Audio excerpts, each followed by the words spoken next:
Vítajte opäť BetClick TV. Naše národne orientované stávky nám žiaľ v posledných týždňoch nepriniesli toľko radosti, ako by sme si želali. Aj tento týždeň však máme pre vás pripravené tipy a veríme, že pri troche šťastia vám pomôžeme zarobiť nejaké to euro. Za tutovkou týždňa sme sa tento týždeň vybrali do talianskej série A.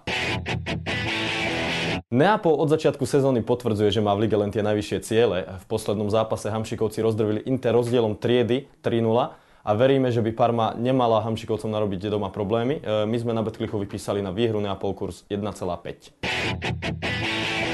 Za tipom týždňa sme sa vybrali do Premier League, kde Wigan privítal na domácom ihrisku Bolton. Wigan prehral 5 zápasov v rade a veríme, že by túto nelichotivú sériu mohol prerušiť práve proti Boltonu. Na BetClicku je na výhru Wiganu vypísaný kurz 2,25. Prekvapenie tohto týždňa sme vybrali zo španielskej La Ligy, kde Real hostí na domácej pôde Betis Sevilla.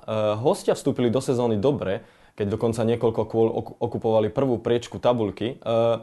My sme vybrali tip na polčasovú remízu 0-0 s kurzom 5,0.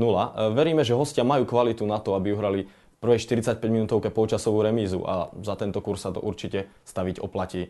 To je na tento týždeň všetko. Nezabudnite nechať komentár pod videom a my sa uvidíme na budúci týždeň.